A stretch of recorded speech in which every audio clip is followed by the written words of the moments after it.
Hi everybody, I am catching up with one of my favorite former crypto YouTube vloggers, but he's now involved with this fabulous project that is going to make a difference to the world of finance and to people. And if you want to find out what it is, stay tuned.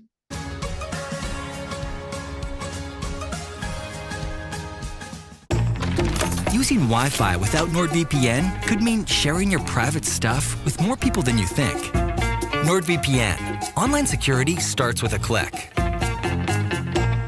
The Keystone wallet is the wallet that you want to be using to keep your crypto safe. Whether you are a Bitcoin maxi or an altcoin lover, it is perfect for you. Easy to use, 3 secure elements, and integrates easily with MetaMask, Kepler, and dozens of other extension wallets. Get one now to keep your crypto safe and secure. Go to bit.ly/CryptoRichKeystone. Hi, this is Crypto Rich, working with you to get rich with crypto, filling our pockets with crypto profits. I'm joined by James. James is from Walk, WALC, walk.io. Is that right? Now, before I introduce him, please subscribe.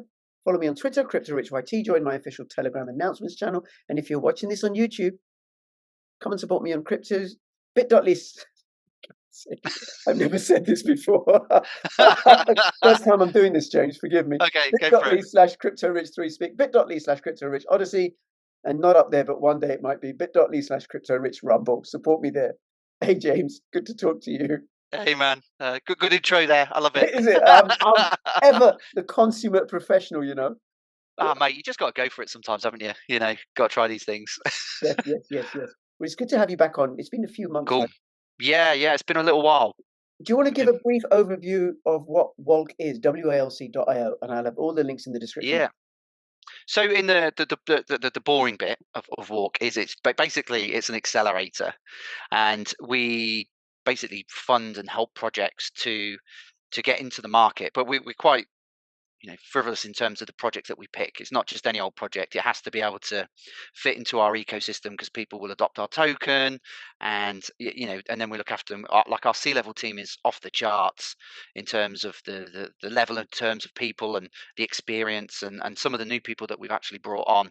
That's sort of like the boring bit. The more exciting bit is actually some of the technology that we're building. So to prove the model works, we actually have our first project, which is the real-time payment company, which is obviously myself and Sai. We've sort of built that together, brought all the finance people in, and really, I suppose that's where our focus is right now, because that's the cash cow that funds the Walk Accelerator. So we don't go and get money from X, Y, and Z. It's literally profits from our own projects that we're doing. So could run away on a yacht and a Ferrari, but we've decided that we want to pump the money back in. I think it's a wise decision. Maybe some would say not, but I'm in love with the space. James, just on that, right? Because they have people, do run off with crypto and everything, which is why people got to do their own research and don't put in any more than you can afford to lose. But then I'm like, well, then what do you do? What game are you going to play? What are you going to occupy yourself with, right? There is fun in this space. I think most of them are just probably going to do, like, it's meme coins, isn't it? Everyone's just going off and doing that at the moment. And part of what we might talk about today is something that I'm thinking about, and it'd be good to get some feedback from the viewers to see what they think. Because I think one of the big things for us is we want to get the Walk tokens out into the community, if you will. So looking at different ways in which to do that, and one of them was actually launching a meme coin, and then having that if you own the meme coin, you now get airdrops. I've also been talking to an artist, a guy called Mark Mina, who is, check him out, guys. Like, if you've seen any of the murals around the UK where they have all the football players and all that type of stuff, that's the guy. He does all that stuff. He's an amazing artist, and we're looking to sort of launch pad him in. He was going to give away some NFTs, also get some other projects to do airdrops as well, to create some value, really, because at the moment, if you hold a meme coin, there's no real intangible value apart from people didn't dump. Is the only reason why it's got value. And actually, meme coins, like I hated meme coins. I've got into them a bit more. I've been trading a few, bit of Croc Dog, bit of Shark Cat, etc. They've done quite well, but it's a gambling game to some extent. It's funny because the granddaddy of the meme coins, Doge, is actually technically really good. Really cheap transactions, really, really fast, no project or company behind it, proof of work coin, so it's decentralized. So it actually has good tech and utility. Shiba Inu and and Pepe, they're ERC20 tokens, not as fast. They're not proof of work. Somebody's got a large bag somewhere, I suspect. And then some of the other ones, right? Like, why would anybody? I did buy a meme token the other day. I'm not going to say what it is because I don't really promote them, but I bought one, and it was on Ethereum. The Ethereum gas fees just to buy some. I bought some a little while back, and the fees alone killed me. I was like, man, why did I do that? But Yeah. it's a learning process. But I think that's why Solana's doing so well, because it's so cheap. But then, Solana is very cheap, but it is centralized because every now and then they stop the blockchain. that's why people think that's going to be massive in the future. It can't, because it's too faulty. This is why, you know, I always default, no matter what it is. I constantly default back to near. Mm. Look at Ethereum. Okay, charges, whatever. Okay, you've got the layer twos on top that make it a little bit cheap or whatever, but you still do default back to near because of all the different things that it can do. And then you look at something like Solana, which is obviously the biggest one behind Ethereum right now. It's just too clunky. Mm. But I'm sure I've read something like Andrew Tate's going to pump it or something. I don't know. I have no idea. Andrew Tate launched his own meme token last Friday. Oh, did he? Last Friday or Saturday, and I'm not going to say the name. It's RNT, and the N is the N word, the one that Chris Rock says that only black people can say. So I'm not going to say it. No way. Yes, RNT. Yes, Man. with the N being the N word. Oh dear. Yes. How did it do? Well, it's early days, right? I bought some at 8.5 cents, and when I looked yesterday, it was down to 3 cents. But it only been going for 48 hours. Man, I think that's my biggest learning lesson. The most times I've made money in the meme coins is not being in for more than some trades are 30 seconds. Like that quick. Oh, I In, haven't done that. out. I don't do that. I've left some in for some of the others, but yeah, some of the ones that you never heard of before. Yeah, you got to Yeah. sell them really quick because people set them up to pump and dump. No, I did buy Pepe. I bought $100 worth of Pepe a couple of weeks after it launched, and Oh, then nice. it mooned. Then I sold off half of it. It dropped. Then I bought back in another lot, and now I'm sitting pretty, just waiting. Nice. So, and the advantage that Pepe has is that it's a frog, not a dog. Yeah. Kermit's doing well. But now on to matters more serious, right? Yeah, This we is got real-time distracted then. payments, and I think it's worth mentioning Near, because Near is a fully decentralized project. It runs on the Ethereum blockchain, really fast, really low transaction fees, and importantly decentralized. So there isn't a company behind it. There's I No, think a team of devs. They work behind it. There's a foundation which raises money and gives out grants, but it indeed. is in that decentralized tradition, which I think is really important. Mm. Ethereum's not decentralized. Solana's not decentralized. So, and Near's got great tech. It's And really if great tech. you are so a lot of other projects, they'll run on Ethereum or whatever. We actually have a near token, and it's incredibly fast and Mm, incredibly cheap. It's crazy, which is why we love it. But there's a couple of things that we need to do with that. We need to get more of the tokens out into the community. So we will do some airdrops. We're also going to do some token burning as well. But we want to save that until we've got the RTP news to be able to release that, and then we've got some hype. We'll have some media money to spend, and obviously bring on some key players within the crypto space, i.e., influencers and stuff like that, to sort of drive it forward. We've been working with like some other deals with some other people, but sometimes you have to walk away from stuff if it's not the right deal for you, basically. So sure. Now, we've kept that eh, in mind. just say a little bit about these RTPs, real-time payments. I mean, don't we have Yeah. real-time payments already with fiat and some cryptos that are really fast? What do we need this for? Well, there's we'll dispel some myths while we're here. So a lot of people think that sending fiat currency or sending crypto is faster. Actually, fiat is faster. Um, it's a bit of a myth. Mm, When it comes to crypto, it's more about the technology and also the cost. So when we look at something like RTP, they use certain messaging protocols. So in terms of what RTP does, it's really simple. If you have two banks, they want to do a trade, and one wants to trade euros for dollars, for instance. Now, if you go down to your local, I don't know, holiday place, Mhm. or the bank, and you want to swap, you can do it instantaneously. Obviously, at some crazy rates. Mm. You get rate basically when you get there. You like 100 quid, you get like 80 back. You're like, what? Like, it's a bit crazy. Obviously, banks are making loads of money. Anyway, you've got that. But imagine that on a massive scale, like 200 million or $1 billion all at one time. This is Mm. what the banks do. But unlike you just handing your £100 over and they give you, $150, whatever it may be, there has to be some due diligence. There has to be some checks and balances. You're moving a lot of money. So within the banks, there's a whole process in order to move that money about. Now, currently it's 48 hours, which is called a T2, and the industry is looking for real-time payments. There's a massive bank cooperative, let's call it. Mhm. I won't mention the name, but I think they have about 70 of the biggest banks together. They do a checks and balances over these 2 days. And over those 2 days, whatever they've traded, checks and balances, and they pay the difference. That doesn't really work, and the banks don't really like it. They all want to go to real time. And even this other um, party, should call them, want to go to real time.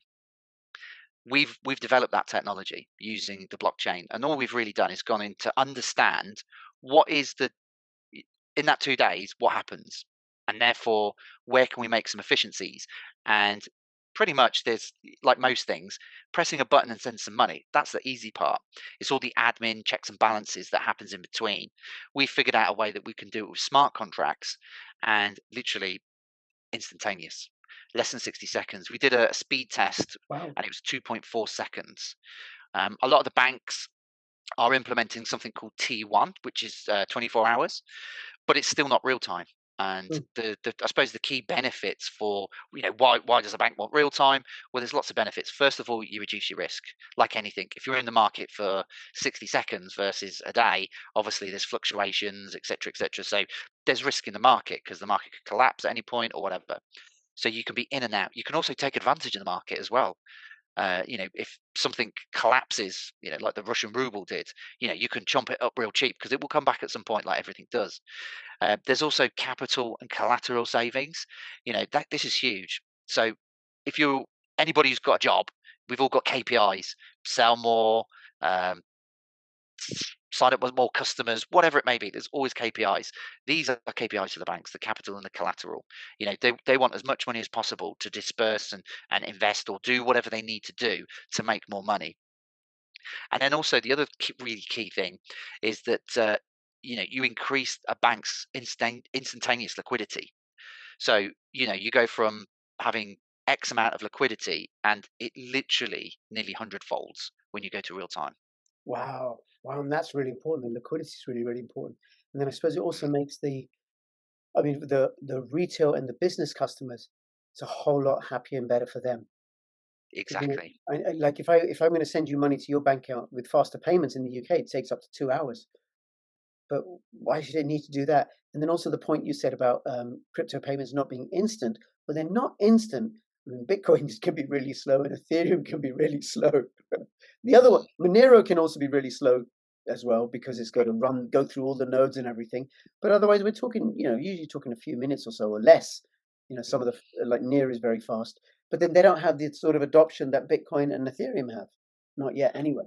No, and what we do is we don't move the money on the blockchain. The banks want to stay in fiat. Mm, Like, that's not going away anytime soon. I know there's talks of CBDCs and stuff like this, but our team get to speak to the head of banks, head of FX, head of IT, all these type of people. They've come in with loads of uh, opportunity, shall we say, to tokenize, and they don't want to do it. There's other things that will get tokenized for sure, and we're starting to see that. But in terms of money between the big banks, they it's don't not want it. something they're looking at right now, because you have to have double the liquidity, and also the money's not in it. It's about moving money, and then you've got cross-border staff and those different things. So it can get quite complex. Even the solution that we're running, we're going to start in the UK and Singapore before we go over to America and try and conquer there, because there are sanctions and different things that are happening. So you have to create offices in different parts of the world and stuff. And you have to adhere to different things. But versus, like, because we never touch the money, which is the key in what we do. We're just an infrastructure payment software, Mm. where I think like something like XRP or Ripple, they want to be the blockchain and all, you're using Ripple to send it across and all the rest of it. The banks just don't want that. It's in the hands of the people. They don't want that. Mm. They want their own system for us, by us, a little bit, like, type thing. You know, they don't want things that are already in the hands of the people. They want something that's theirs and they can own it, type thing. So Okay. we've gone. We're just on that. So RTP is a utility token, and I'm not going to get in technical. Is that right? No. So RTP doesn't have a token. Aha. So Oh, it's literally, think of it as RTP. All what we're do you doing mean? is we're What do you taking mean? What do you mean? No token. No no coin. tokens. How No, do you have a blockchain without a token or a easy. coin? This is where the world will go. You don't need a token. People, everybody's got all these utility tokens, and technically they're worth nothing. 99% of them are worth nothing, because you need mechanisms in place to give them value, or high levels of utility, which just don't exist generally. So, for instance, with the banks, one, they don't want a token. They don't want to be tokenized. We're Mm, using we're using blockchain technology in a commercial uh, purpose, shall we say? right. And it will be the biggest use case in the world ever. Like, no one will ever beat what we're doing, because it's the biggest market on the planet. You just can't beat that. Like, so, and it's bizarre that that's the first one that we've been able to get cut through with and stuff. But it is what it is. But it just comes down to the team more than anything else. I can't take the credit for all the 30 years that a lot of them have done in the space, and some of the others. I'll refer to him as H, because I don't give his name away, because some of them still work for certain banks, and stuff. So they need to be careful until they come full time. But yeah, they've been in the space, I think, 42 years or something like that. So, you know, there's a lot of experience, and there's a lot of knowledge, and all they've done is they've wanted to take and fuse the new technology that's available, use all their experience, and fix solution or problems with this solution, which it sort of makes sense. Wow. Okay. Okay. Now so the token. How are you going to airdrop it? Is it the Walk token? Because I know Right. you So said best there's way to just describe one it token. is, yeah, think of Walk like an umbrella. So Mhm. Walk is the overriding company. And then beneath that, we have lots of different companies. So all these projects that we're going to buy into or fund or whatever it may be. RTP just happens to be the first one. And what will happen with RTP is RTP will make money. Once it makes money, that will pay Walk back, i.e., in a dividend. And then we use that money to buy back the token. So we give it some economic value, and we also burn the token at the same time. And also we have funds to fund other projects and bring them in. And then we create utility by bringing in lots and lots of different projects. So you've got a plethora of different utilities. It could be NFT, it could be we'll definitely go down the exchange route, because obviously that's Simon's what he's done for years, basically, in Mm. building exchanges. So it makes sort of sense, and he's got the credibility of working with the FDA and all those types of things. So that makes sense for us to go down that route, and it also gives loads of utility. It'll eventually become a trading pair, etc., etc. That's the long term plan as we move. But not all of the technologies or businesses that we will build or invest into will have a token, but the profits will come back to Walk, and we will recycle them that way. But Okay. if we look at a lot of businesses and how they'll use the blockchain, they just don't need a token. Like, take, so like a PepsiCo and their internal finance system or ledger. Don't really need a token. It might run off near or something, and they might need a little bit of near to create the smart contracts, but that's it. They don't need like a PepsiCo coin or anything like that.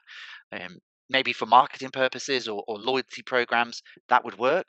Mhm. But when we start talking about real commercial use cases, the element of a token sort of disappears, because all of the computation and all the rest of it is done via the network. So, like, say, like near or whatever it may be, everybody's staking, etc., etc. So it's already done. But then you could have something like PepsiCo. They could have their own internal blockchain, and all of the computers in the world for that business. Because if you think someone like PepsiCo or Coca-Cola or something like that, 24 hours a day, somebody's on their computer. Hundreds of that, maybe, I don't know how many people they got. Let's call it 10,000 people at least at one time is on the computer. They can use those computers as the nodes for their own network. Mm. So they can keep this internal blockchain, and they can do all their finance, they can do their supply chain, and as long as it's interoperable, it could link into Tesco's, it could link into Sainsbury's, and their own internal blockchains. This is where I think it's going personally, but I might be completely wrong. Well, no, and that makes sense from what you said earlier, that they don't want a token that the public can share, because they don't have, then they won't have control over it. And banks are all about control. And also risk. That's Right. one of the biggest things. So the risk element is huge. So Yeah. if you want to get something past the FDA and all the rest of it, you've got to be taking risk out somewhere. They love that. That's the goal with anything. If your pension is in a fund or whatever, you don't want risk. And No. if you can Okay. extract that out, then away you go. Okay. So where are you at with RTP and what's happening next? So we built our POC. The POC was it needed some refining, so we got some feedback from banks. So we have a someone that we're working with, shall we say, or a bank we're working with. So they've gave us some feedback. We've now refined it. So big shout out to Mario, who's just he's a bit of an OG in the near space. He's a bit of a ledge. He's like we've went through a couple of developers. This is why it's taken so long. Went through quite a few developers, and it was only until we met Mario that things really started to happen and really quickly.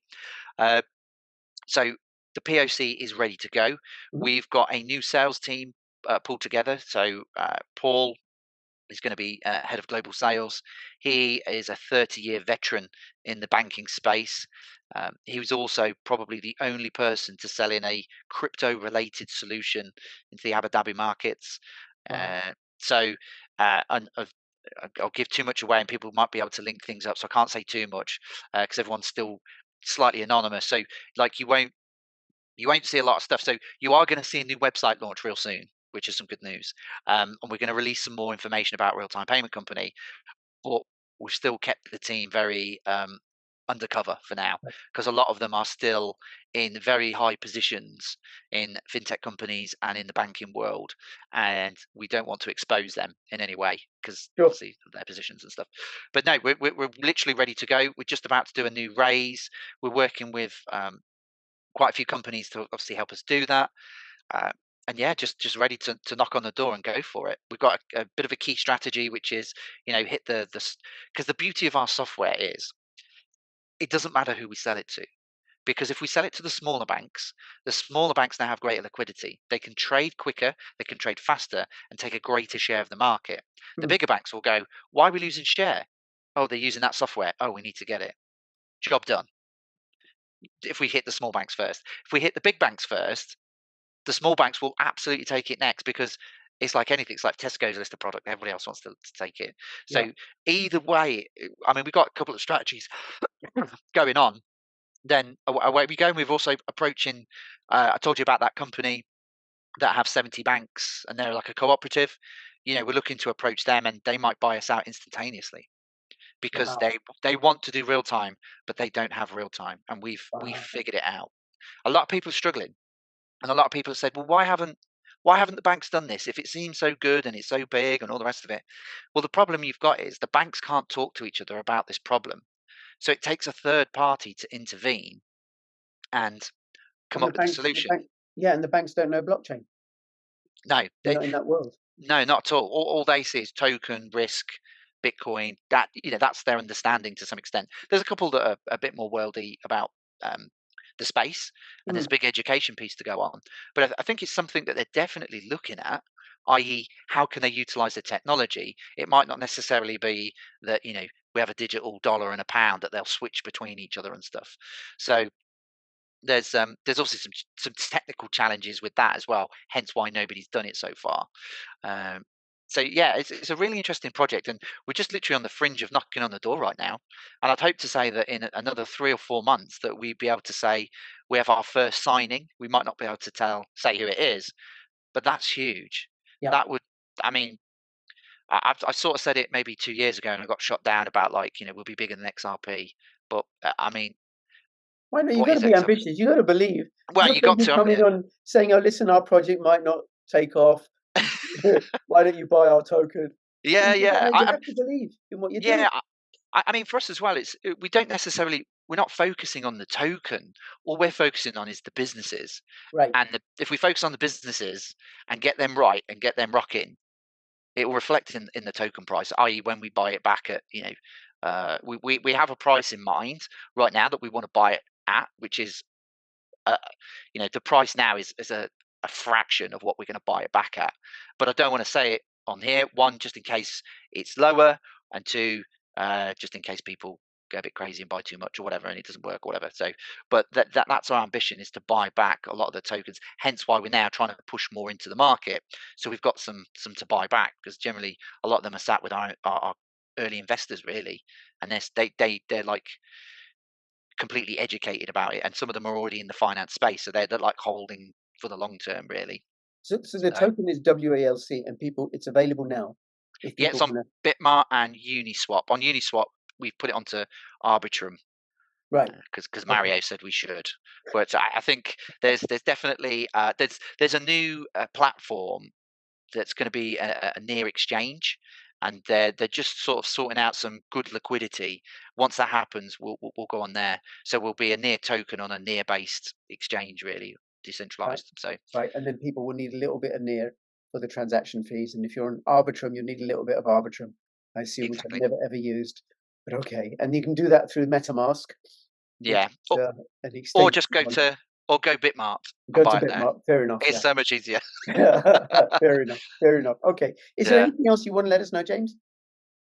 No, those are the main things really. Like literally, like there's some exciting times coming ahead. Just check out the website, jump into the Telegram group, and just sort of like, if people have got questions, chuck them. If they can chuck them to you, Rich, or whatever, and I'll answer them maybe on the Sure. next video and stuff. And as soon as we got some big news, I'll come back on and we'll share that as an exclusive. Great. I would love that, and I'll have the links to the Telegram group in the description below, and the Twitter and the website, and people can go follow there and do their own due diligence and check this out. And I would say one is, don't put in any more than you can afford to lose. Do check out projects. There's no guarantee about any of them, but with some of them, oh my God, you can make really, really good, and patience pays in the crypto space, unless you're a 30-second meme coin, which you're not, Indeed. James. All right, No, you're not. we're All taking the right. hard, long slog. That's right. That's right. Comments, questions in the description below. And between now and when I see you next, please keep filling your pockets with crypto profits. Crypto James and Crypto Rich signing out. All the best. Bye bye.